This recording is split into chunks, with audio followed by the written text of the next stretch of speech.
Well, ladies and gentlemen, now we're talking about safe infrastructure as key to successful operations, and this is going to be the panel discussion now.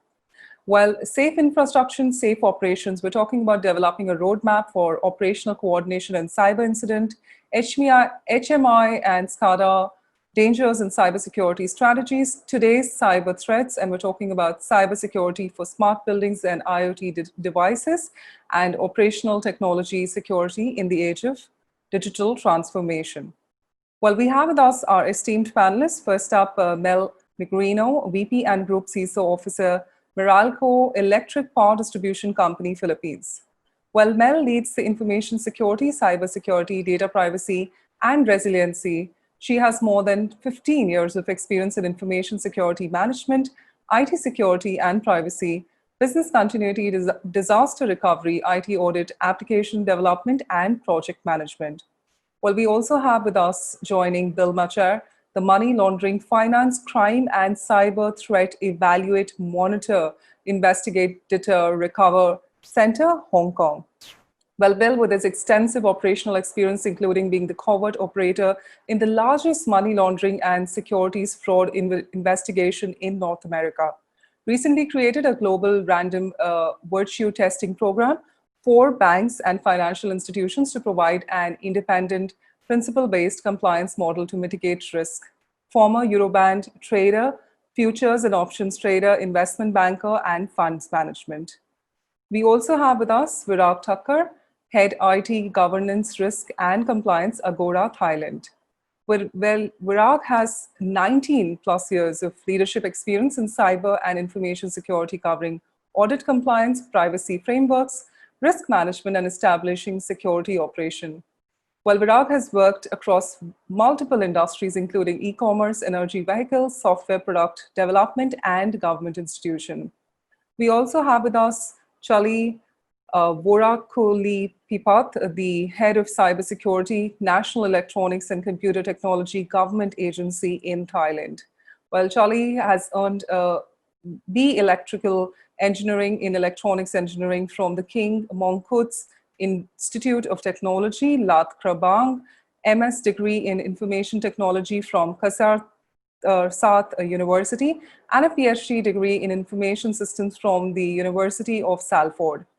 Well, Charlie is currently the head of Cybersecurity Laboratory, National Electronics and Computer Technology Center, Thailand. And this entire panel discussion is going to be moderated by Joshua Arvind Lat, the Chief Technology Officer, AWS Machine Learning, CBO, and Insights Philippines. Joshua is an AWS Machine Learning hero and currently leads the AWS Machine Learning Zero to Hero global events, discussing different topics on machine learning and machine learning engineering.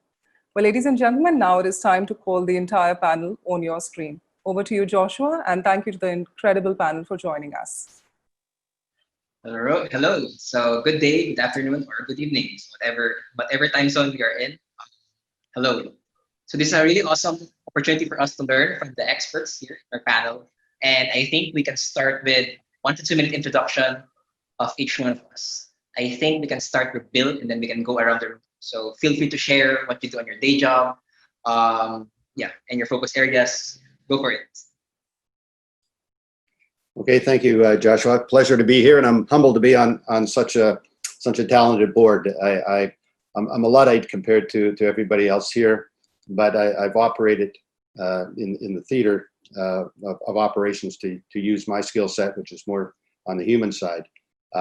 My day job, if you will, I have a corporate risk group, work with the world's most advanced cyber threat intelligence platform, and we're combining that knowledge of cyber threat intelligence with my money laundering background and financial crime background to put together what we believe within a matter of 2 weeks will be the world's most advanced cyber digital AML tool.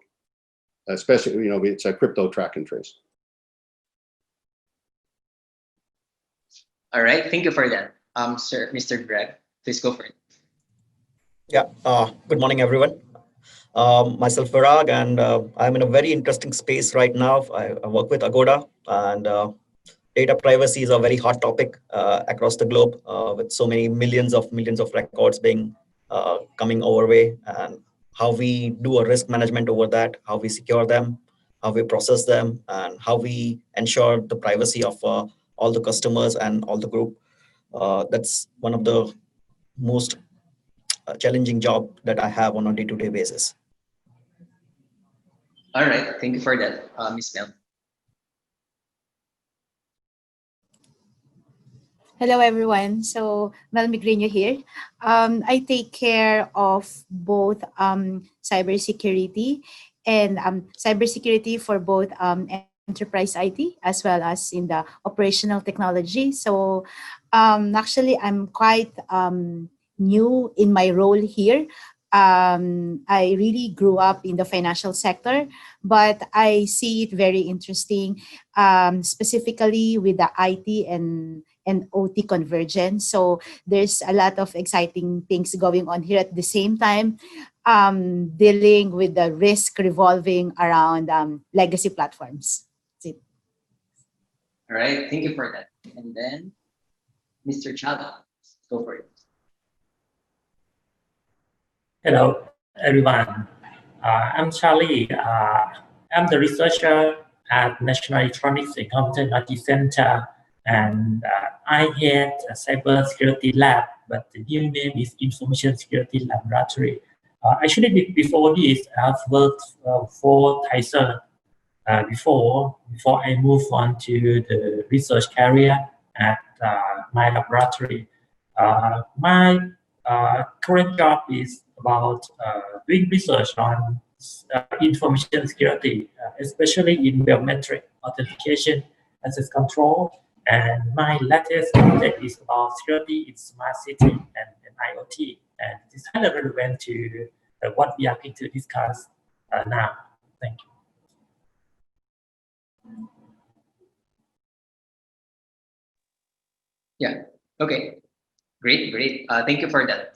All right, let's proceed with the panel discussion. So there are a couple of questions. We have a primary, we have panelists assigned to some questions, but feel free to add more notes or build on top of the answers from the previous panelists. Okay, so we have 5 to 8 questions. And then for the audience members, feel free to ask your questions, and then we'll probably choose 1 or 2 questions from the audience and ask them to the panel on a much later time.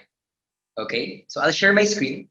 I'll flash the question, and then here we go. So the first topic would be safe infrastructure and safe operations. The topic is identifying cyber vulnerabilities and mitigating them. So this is primarily assigned to Mel. So Mel, go for it. Yeah, so I think when we talk about cybersecurity vulnerabilities, right, I understand that I would assume majority of the people, right, attending this webinar, they would say they have their set of information security policies. Some would say that they have their set of cybersecurity policies. Others could even say that we do regular patching. But I think sharing from my experience for many years in the area of cybersecurity, well, don't get me wrong, these controls are practically good. But I think if we look at really from the adversary perspective, right, I strongly believe that we need to have a defensible framework in place. You know, a defensible framework like, you know, like a cyber attack framework that can actually work hand in hand with whatever information security or cybersecurity framework that you have in place in your respective organization. So so this framework would practically look at the other side. So meaning like, what are your possible entry points, right? What are the possible entry points of your attackers or your threat actors? How they can get in, and when they are inside your network, right, how do they move around, right? Because if you look at the breadth of the policies that we have, right, they deal with, of course, you do the risk assessment, but it's practically saying these are my possible risk, right? And then this could be your set of mitigation. But I think at some point, the way some organizations are looking at it right now, they seem to actually look at it secondary when we say try to look at how attackers, right, how threat actors would view this specific platform that is actually maybe critical to you. It could be business critical or mission critical, and at the same time external facing.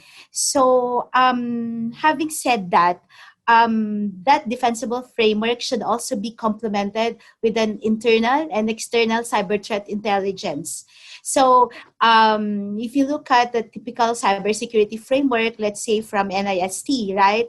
So I think, organizations would actually have this identify, protect, right? But when we look at detection, right? We look at how we respond to an alert that can gradually go to an incident, right?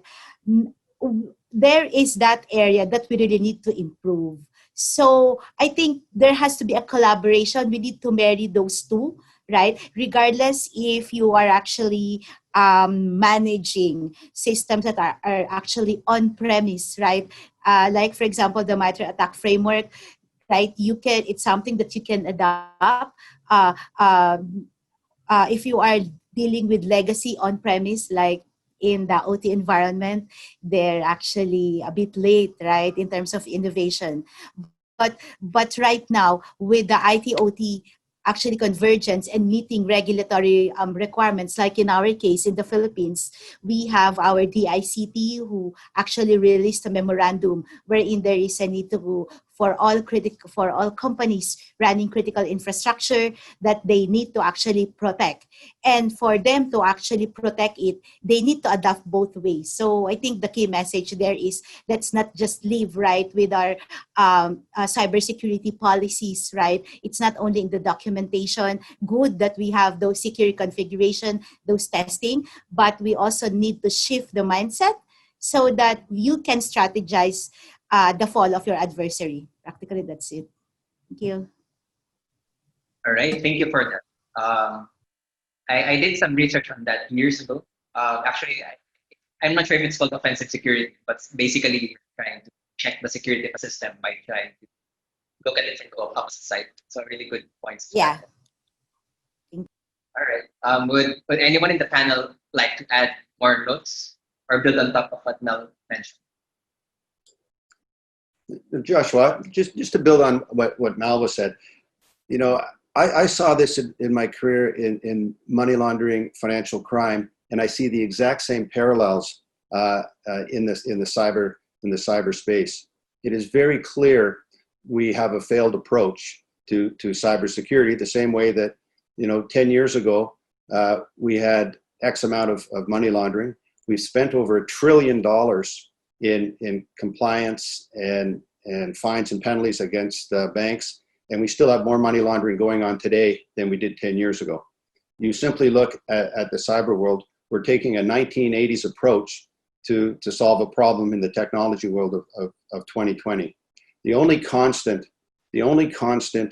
in humanity has been human behavior, not technology. That's always forming and carrying on.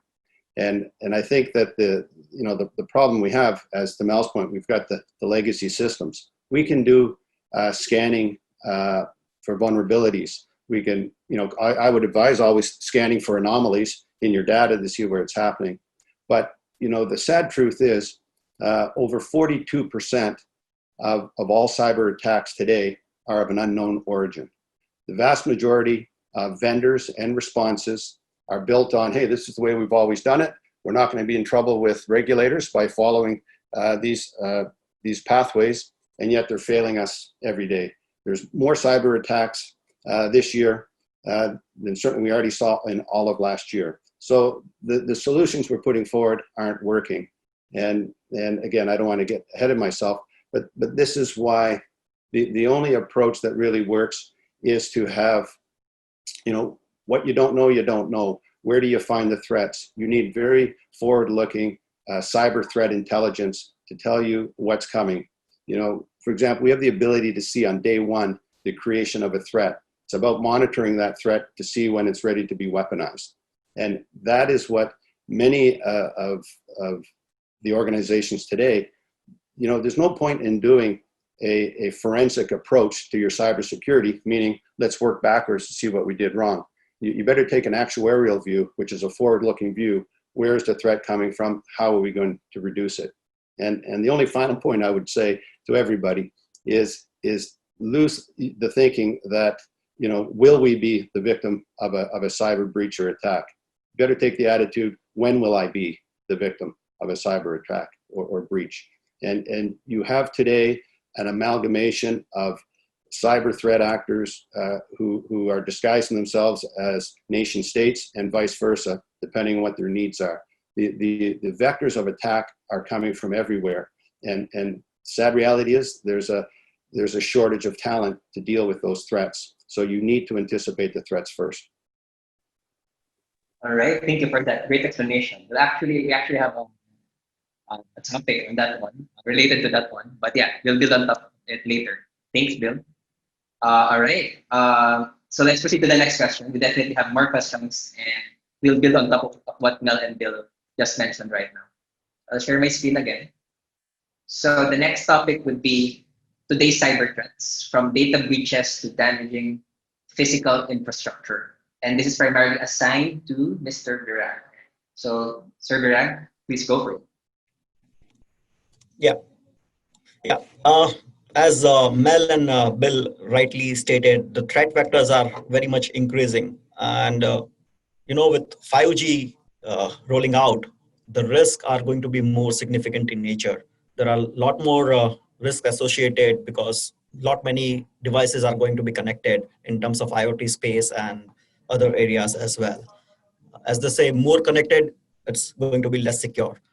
And there are multiple pointers also given in the past as well, where one of the easier ones, which was a kind of a POC, which was done by Kaspersky in 2016, and it was in 2016, but still relevant and new threat vectors, as Bill stated, that you need to be anticipating for them, was, potential breach from an aircon. So you have an aircon which is now connected to your mobile device, you connect with them, and you can get into it and send an arbitrary command, and it can actually bring the entire grid down, not just your home, but the entire grid of a power sector down. And I was working with the power industry before, and these are real concerns when it comes to the board of what happens if someone gets into your SCADA or PLC systems.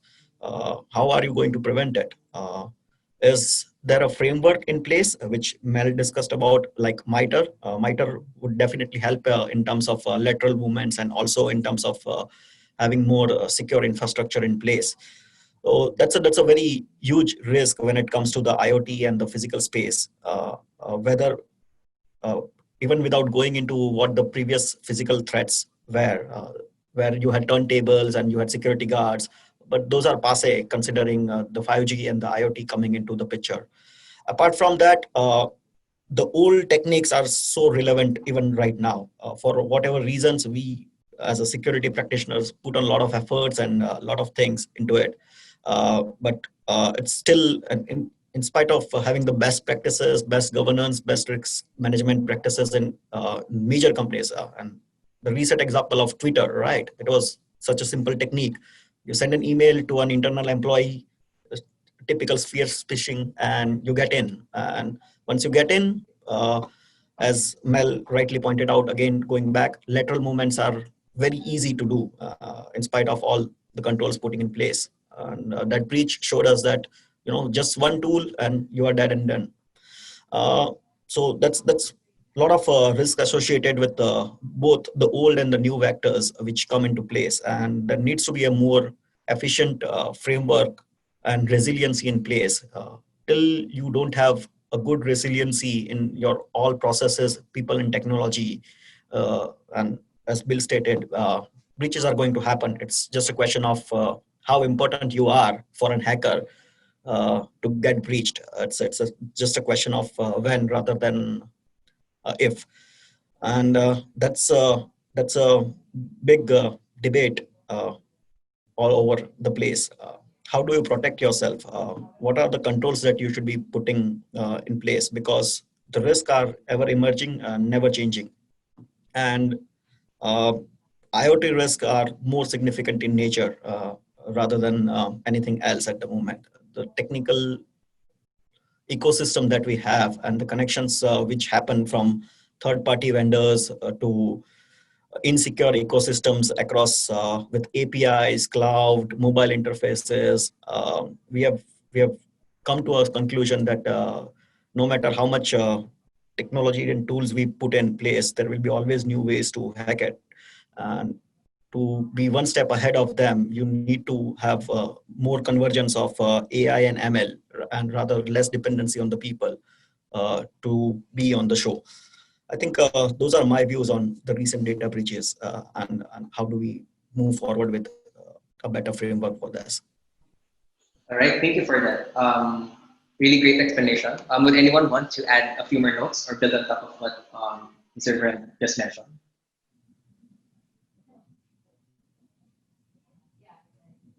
All right, I'll ask the next question. So the term IoT, as mentioned earlier, might be best to discuss this.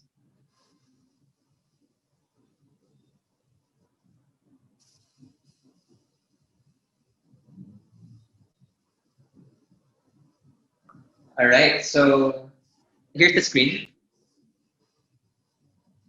So Mr. Chali, can you discuss this item? Okay. This my topic is about the cybersecurity for smart building and IoT devices. Actually, when we talk about the smart building, it's just a subset of smart city. Let's talk about smart city first. Smart city, there are two most important things when we talk about smart cities include big data, because data must be transmitted across the city. And because we have a lot of data, and these are driven by IoT devices, because we have a lot of data and IoT devices, the second factor we have to consider is information security or cyber security, because there are a lot of devices across the city, so they also open opportunity for the attacker to attack or hack all the devices. Okay, when we talk about smart city, now we can scope down into smart building. It's much smaller. If you enter to smart building, you have to face information security in the beginning stage. For example, you have to pass access control, like a security guard. But security guard in smart building is not human. Maybe it is a machine or some device, some IoT devices. You have to pass this access control, like something you know, something you have, or something you are, or even somewhere you are. For example, you need to pass the face recognition, face verification through CCTV, you use RFID card, or you have to check in using QR code or something like that. If you are in Thailand today, maybe Mr. Virat knows, you have to scan QR code to if you enter to the building, because in order to track people about to avoid COVID. For example, if somebody infected to COVID, we can track who just entered to this building and we just contact them for quarantine, something like that. Because if you are in smart building, there are a lot of opportunity to be tracked by the system. It means that our sensitive data could be recorded to the system, and one of the concerns could be about privacy issues. Just today, I think many countries in the world, including Thailand and Asia, in European countries, in America, we focus on the privacy issues. We have privacy law today, like in Thailand, we have Privacy Act, along with Cybersecurity Act. So many things change a lot, and I believe that CISO, Cyber Chief Information Security Officer, try to handle this, and it's very new to people in Thailand. Okay, we go back to IoT. why IoT is important for cybersecurity. From my opinion, I think IoT is different from cybersecurity in general or ordinary computer because IoT is accessible 24 hours a day. The PC you can just shut on and shut up and any time. But for IoT, you open 24 hours, like in manufacturer and factory, or even smart building, or even appliance. And also, there are hardware issues because IoT, maybe there is no standard of manufacturing. So there is no anti-malware or antivirus. And maybe there is no patch to device. And also data transmission and storage, there is no standard. So it is highly risky to be hacked by unauthorized person or attackers. So this is the concerns in IoT today. And when we talk about trends of cybersecurity in IoT, I believe the trends could change a lot from the past to today and to the future. For IoT, in the past, it was new. And you could find IoT in some specific environments, for example, in research, laboratory, or in test-bed environment, or even in some big manufacturers. But today, you can see IoT on a regular basis, especially in smart buildings, in manufacturer, or even in appliance. So we can find it very frequently.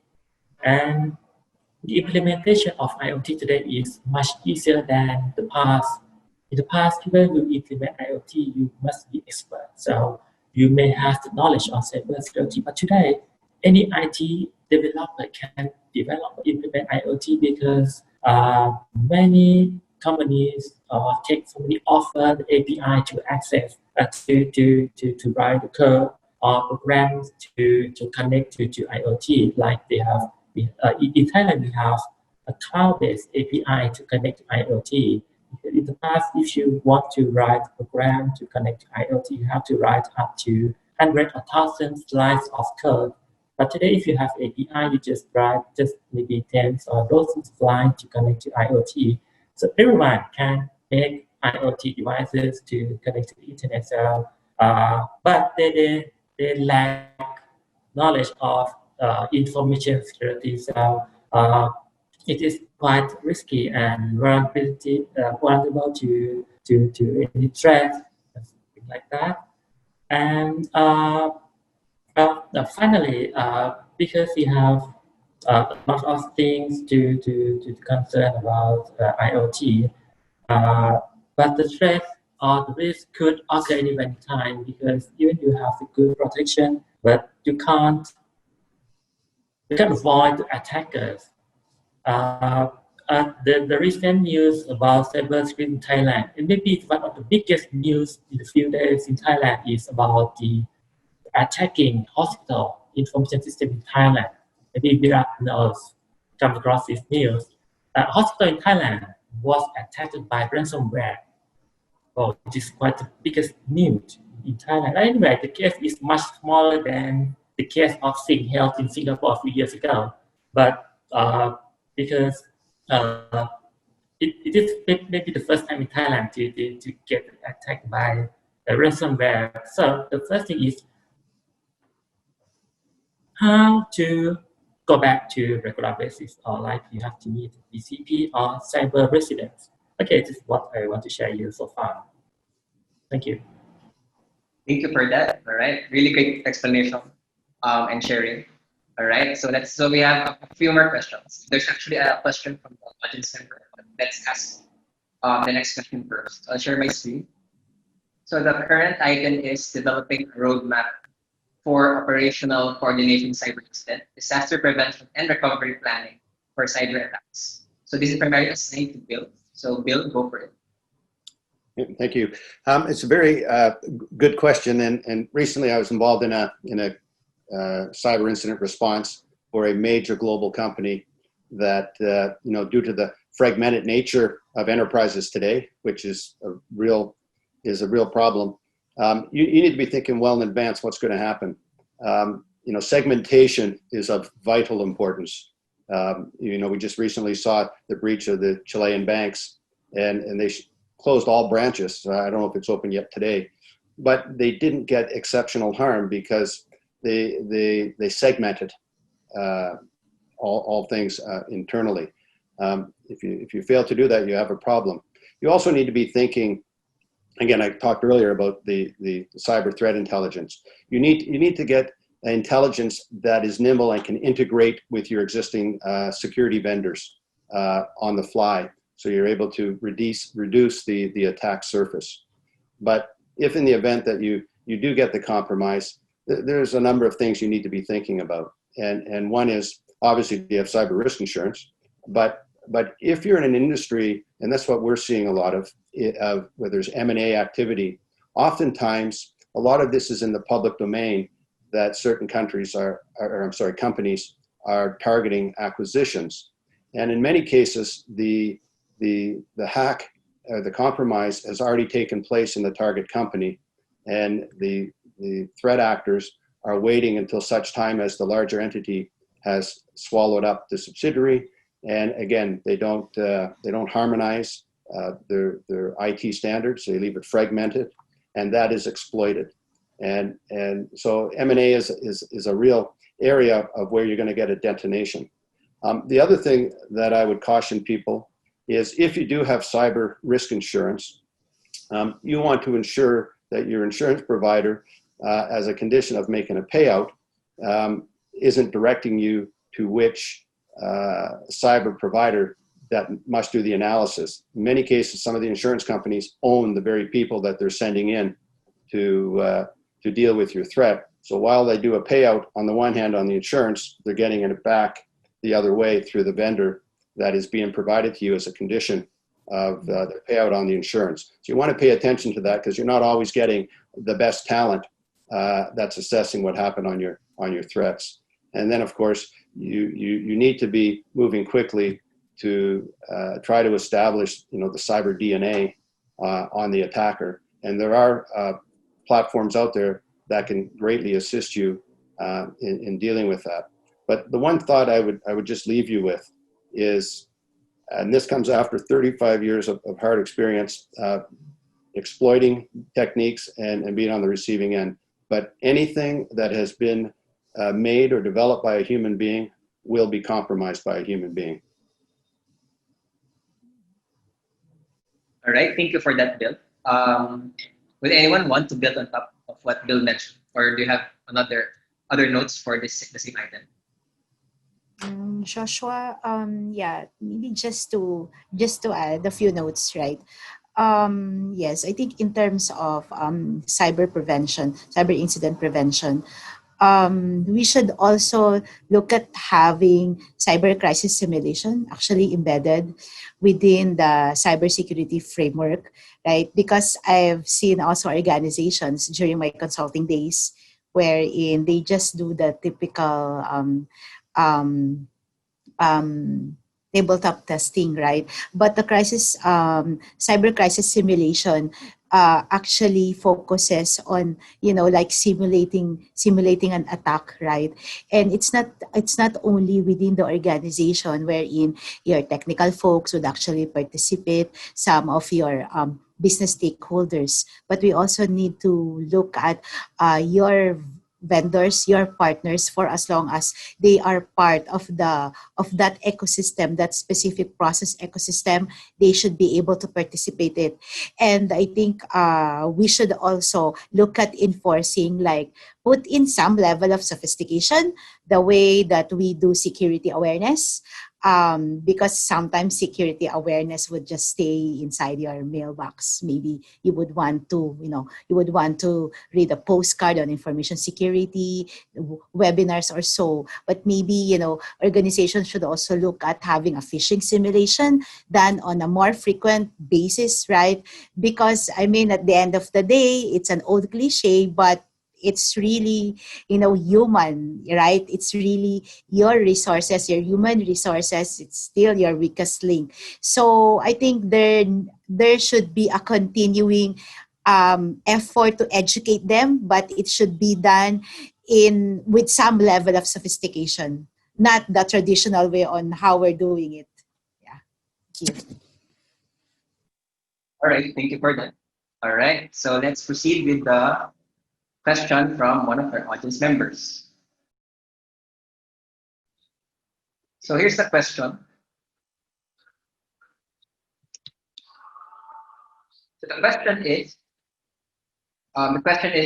how do we build good security infrastructure, but still provide comfort for the users to access, especially in the current situation where so many workers must work from home?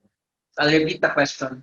How do we build good security infrastructure while still providing comfort for users to access, especially in the current situation where so many workers must work from home? Yeah, so feel free to think about it and share your answers to it. So anyone could answer this question.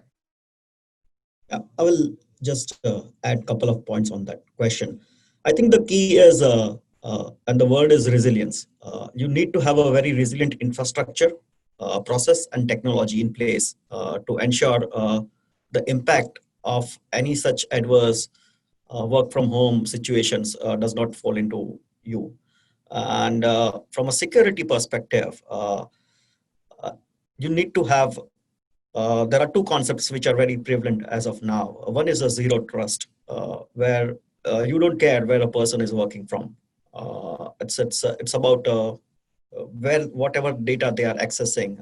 It has a zero trust concept, and it doesn't matter as long as the trust is established using the defined protocols in terms of technology and processes both. That's one way to ensure that work gets done, irrespective of what the device is or how the person is accessing it.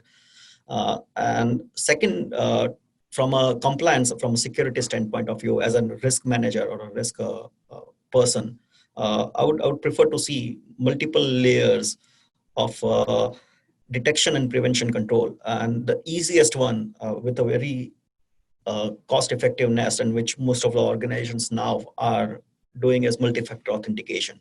At least this reduces the significant amount of risk in terms of threat vector of account takeovers, because when you have multiple MFAs, the biggest risk of passwords gets eliminated. You don't care about the passwords because it's always multiple layers of authentication before you reach the required resources. And if you can go ahead and filter it out and still go ahead and put zero trust in place, zero trust architecture in place, it gives you more trust and significance, and it does not impact the user at all.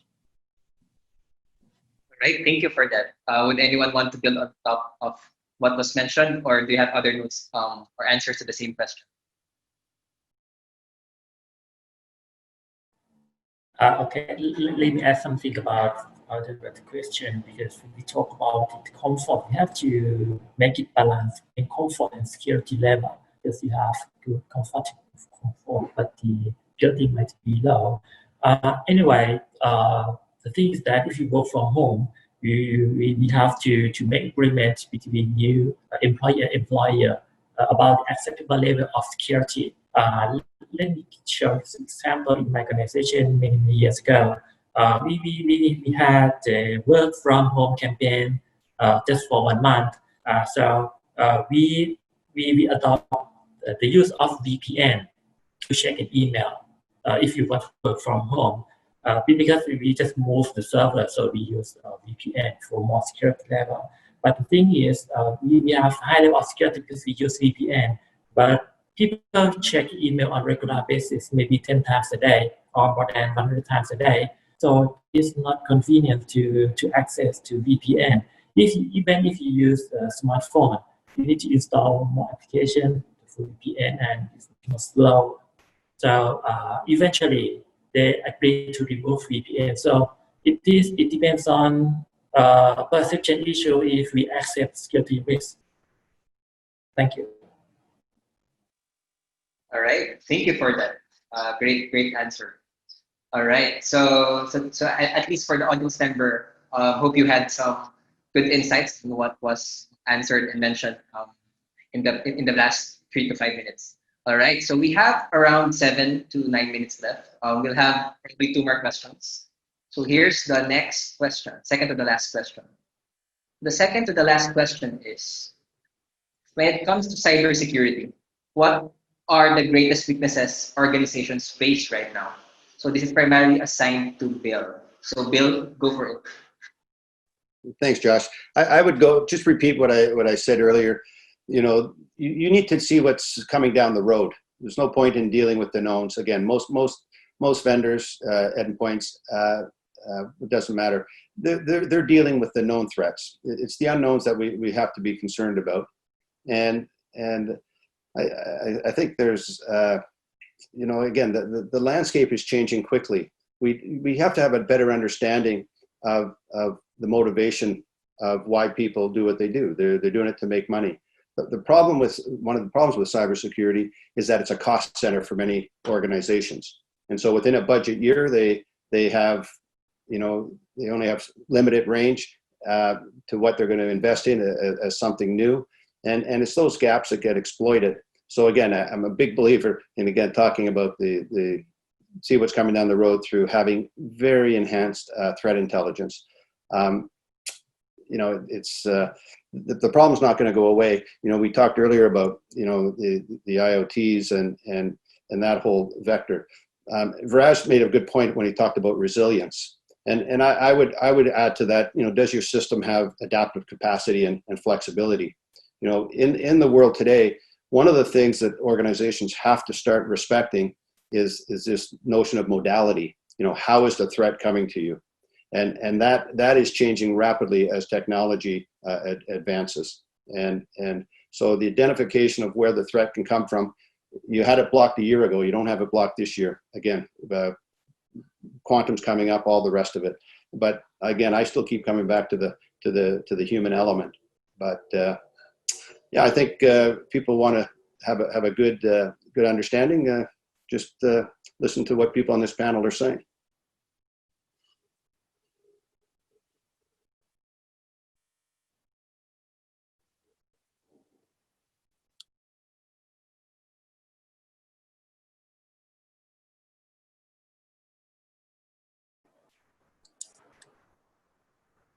I think there's some network issue maybe on Joshua's end. Joshua, can you hear us?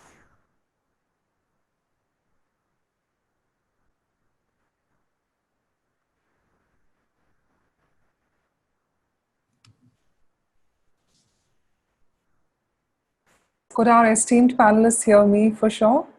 Yes. Yeah, Bhavna. Okay. I think there is a slight issue. What I'll do is, there's a last question, Mel, for you.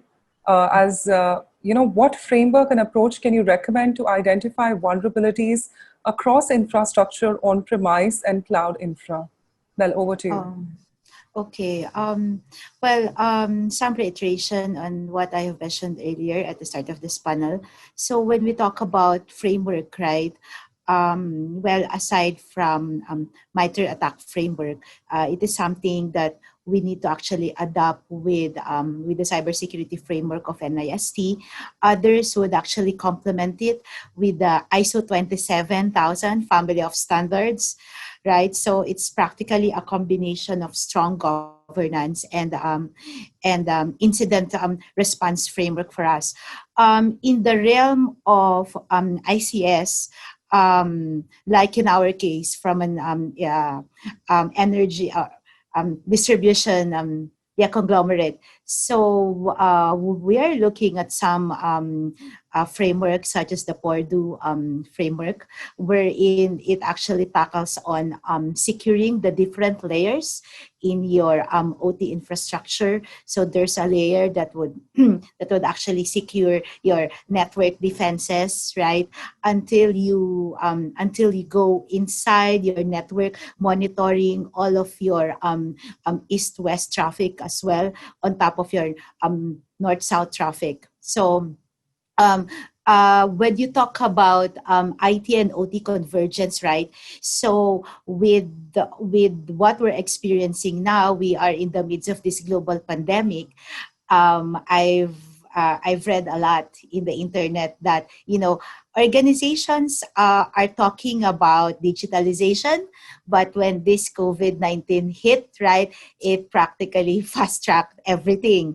And of course, if you look at putting in agility and looking at faster time to service your customers, you need to look at infrastructure revolving around cloud computing, right?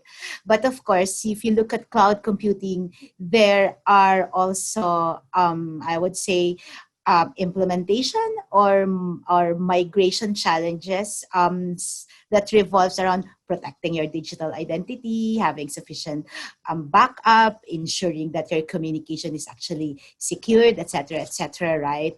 So when we talk about cloud, it entails a lot of discipline.